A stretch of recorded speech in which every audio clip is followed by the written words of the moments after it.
I wanted to give you 4 specific examples that I'm going to cover at the end about how a product called Silk tripled their sales by doing one thing, how an artist named Jeff Koons went from being a nobody to making a whole bunch of money and having a lot of impact, to how Frank Gehry redefined what it meant to be an architect, and one of my biggest failures as a marketer in the last few years, a record label I started that had a CD called Sauce. But before I can do that, I got to tell you about sliced bread and a guy named Otto Rohwedder. Now, before sliced bread was invented in the 1910s, I wonder what they said, like the greatest invention since the telegraph or something. But this guy named Otto Rohwedder invented sliced bread. And he focused, like most inventors did, on the patent part and the making part. And the thing about the invention of sliced bread is this, that for the first 15 years after sliced bread was available, no one bought it, no one knew about it. It was a complete and total failure. And the reason is that until Wonder came along and figured out how to spread the idea of sliced bread, no one wanted it. That the success of sliced bread, like the success of almost everything we've been talking about at this conference, is not always about what the patent is like or what the factory is like. It's about, can you get your idea to spread or not? And I think that the way you're going to get what you want or cause the change that you want to change to happen is you're going to figure out a way to get your ideas to spread. And it doesn't matter to me whether you're running a coffee shop or you're an intellectual or you're in business or flying hot air balloons. I think that all this stuff applies to everybody regardless of what we do. That what we are living in is a century of idea diffusion. That people who can spread ideas, regardless of what those ideas are, win. And when I talk about it, I usually pick business because they make the best pictures that you can put in your presentation and because it's the easiest sort of way to keep score. But I want you to forgive me when I use these examples because I'm talking about anything that you decide to spend your time to do. At the heart of spreading ideas is TV and stuff like TV.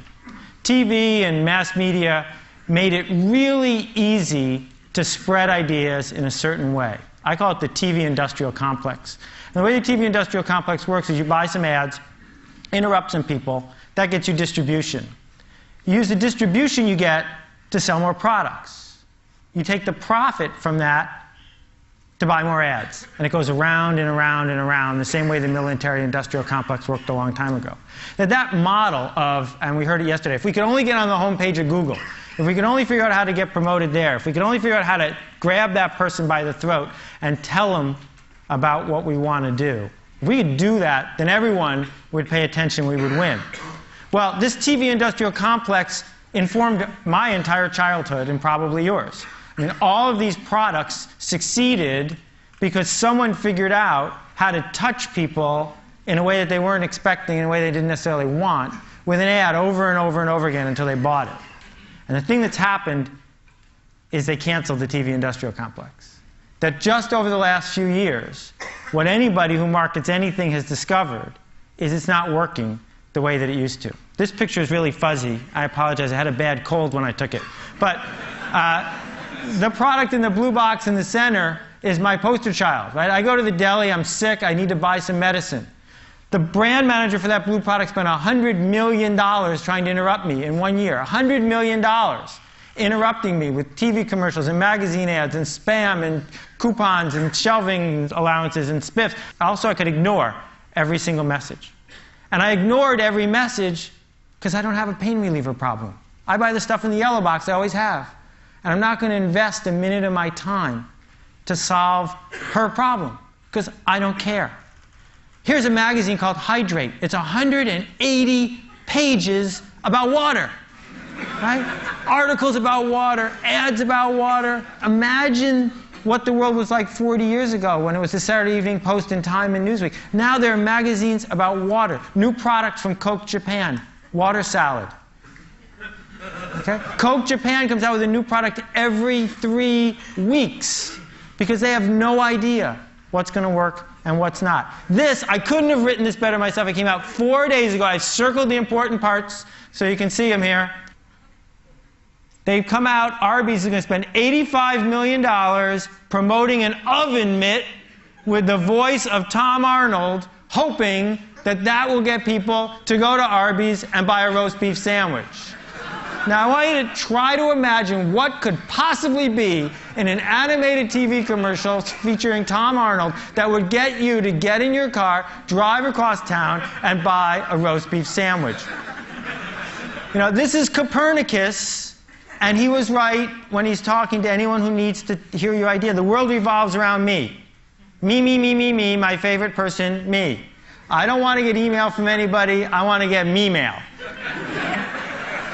So consumers, and I don't just mean people who buy stuff at the Safeway.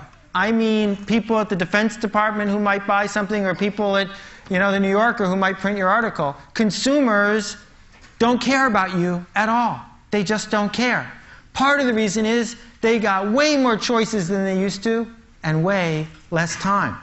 And in a world where we have too many choices and too little time, the obvious thing to do is just ignore stuff.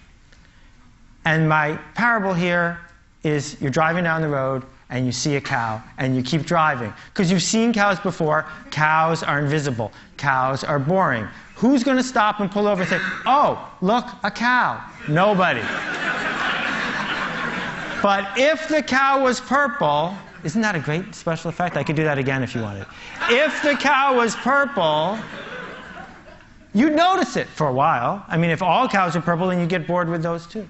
The thing that's going to decide what gets talked about, what gets done, what gets changed, what gets purchased, what gets built, is it remarkable? And remarkable is a really cool word, because we think it just means neat. But it also means worth making a remark about. And that is the essence of where idea diffusion is going. That two of the hottest cars in the United States is a $55,000 giant car, big enough to hold a Mini in its trunk. People are paying full price for both, and the only thing they have in common is that they don't have anything in common.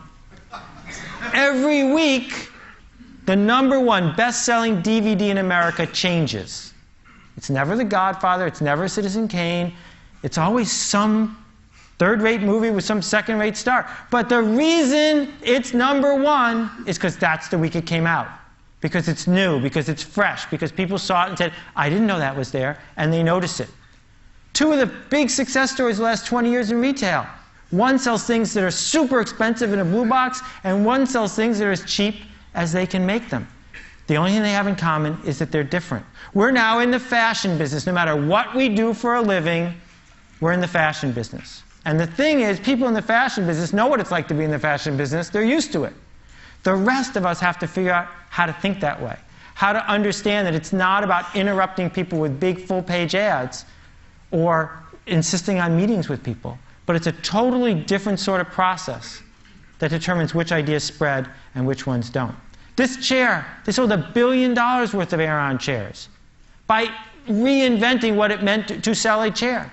They turned a chair from something the purchasing department bought to something that was a status symbol about where you sat at work.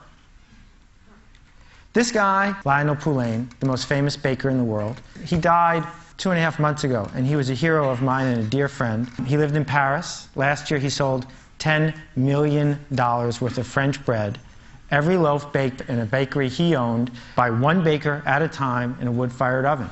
And when Lionel started his bakery, the French poo-pooed it. They didn't want to buy his bread. It didn't look like French bread. It wasn't what they expected. It was neat, it was remarkable, and slowly it spread from one person to another person until finally it became the official bread of 3-star restaurants in Paris. Now he's in London and he ships by FedEx all around the world. What marketers used to do is make average products for average people. That's what mass marketing is. Smooth out the edges. Go for the center. That's the big market. They would ignore the geeks and, God forbid, the laggards. It was all about going for the center. But in a world where the TV industrial complex is broken, I don't think that's the strategy we want to use anymore. I think the strategy we want to use is to not market to these people, because they're really good at ignoring you, but market to these people because they care. These are the people who are obsessed with something. And when you talk to them, they'll listen because they like listening. It's about them. And if you're lucky, they'll tell their friends on the rest of the curve, and it'll spread. It'll spread through the entire curve. They have something I call otaku. It's a great Japanese word. It describes the desire of someone who's obsessed to, say, drive across Tokyo to try a new ramen noodle place, because that's what they do. They get obsessed with it. To make a product, to market an idea, to come up with any problem you want to solve that doesn't have a constituency within otaku is almost impossible. Instead, you have to find a group that really desperately cares about what it is you have to say, talk to them, and make it easy for them to tell your friends. There's a hot sauce otaku, but there's no mustard otaku. That's why there's lots and lots and lots of kinds of hot sauces and not so many kinds of mustard. Not because it's hard to make interesting mustard. You can make interesting mustard. But people don't because no one's obsessed with it, and thus no one tells their friends. Krispy Kreme has figured this whole thing out. Krispy Kreme has a strategy. And what they do is they enter a city, they talk to the people with the otaku, and then they spread through the city to the people who have just crossed the street. This yo-yo right here costs $112, but it sleeps for 12 minutes. Not everybody wants it, but they don't care. They want to talk to the people who do, and maybe it'll spread. These guys make the loudest car stereo in the world. It's as loud as a 747 jet. You can't get in. The car's got bulletproof glass on the windows because they'll blow out the windshield otherwise. But the fact remains that when someone wants to put a couple speakers in their car, if they've got the otaku or they've heard from someone who does, they go ahead and they pick this. It's really simple. You sell to people who are listening, and maybe, just maybe, those people tell their friends. So when Steve Jobs talks to 50,000 people at his keynote, right, who are all tuned in from 130 countries watching his 2-hour commercial, that's the only thing keeping his company in business, is that those 50,000 people care desperately enough to watch a 2-hour commercial and then tell their friends. Pearl Jam, 96 albums released in the last 2 years. Everyone made a profit. How? They only sell them on their website. Those people who buy them on their website have the otaku, and then they tell their friends, and it spreads, and it spreads. This hospital crib costs $10,000, 10 times the standard. But hospitals are buying it faster than any other model. Hard candy nail polish doesn't appeal to everybody, but to the people who love it, they talk about it like crazy. This paint can right here saved the Dutch Boy Paint Company, making them a fortune. Cost 35% more than regular paint, because Dutch Boy made a can that people talk about, because it's remarkable. They didn't just slap a new ad on the product, they changed what it meant to build a paint product. AmIHotOrNot.com. Every day, 250,000 people go to this site, run by 2 volunteers, and I can tell you they're hard graders. And they didn't get this way by advertising a lot. They got this way by being remarkable, sometimes a little too remarkable. And this picture frame has a cord going out the back, and you plug it into the wall. My father has this on his desk, and he sees his grandchildren every day, changing constantly. And every single person who walks into his office hears the whole story of how this thing ended up on his desk. And one person at a time, the idea spreads. These are not diamonds. Not really. They're made from cremains. After you get cremated, you can have yourself made into a gem. Oh, you like my ring? It's my grandmother.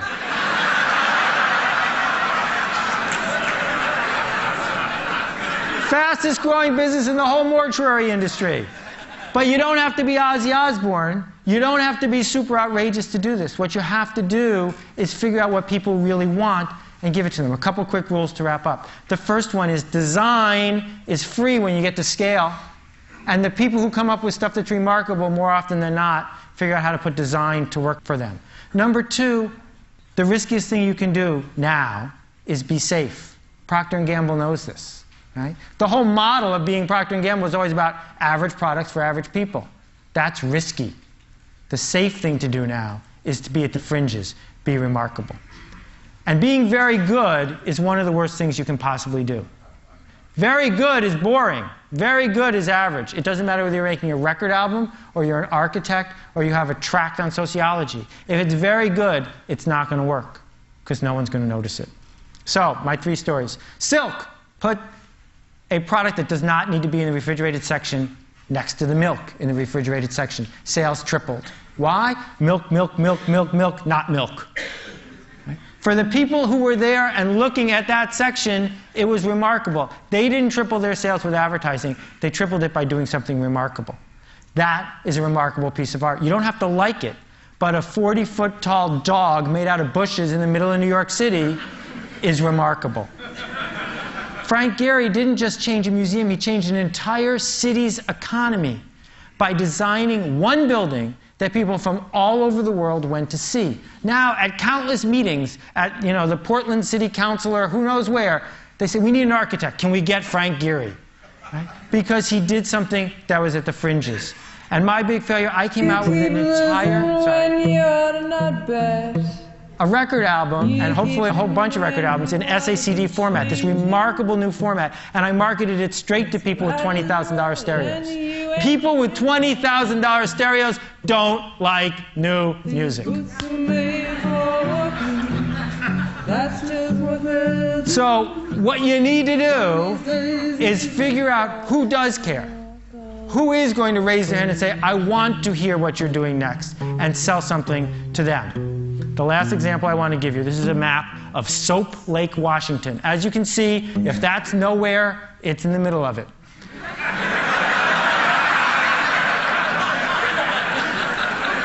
But they do have a lake. And people used to come from miles around to swim in the lake. They don't anymore. So the founding fathers at Soap Lake said, we got some money to spend. What could we build here? And like most committees, they were going to build something pretty safe. And then an artist came to them. This is a true artist rendering. He wants to build a 55-foot-tall lava lamp in the center of town. That's a purple cow. That's something worth noticing. I don't know about you, but if they build it, that's where I'm going to go. Thank you very much for your attention. I appreciate it.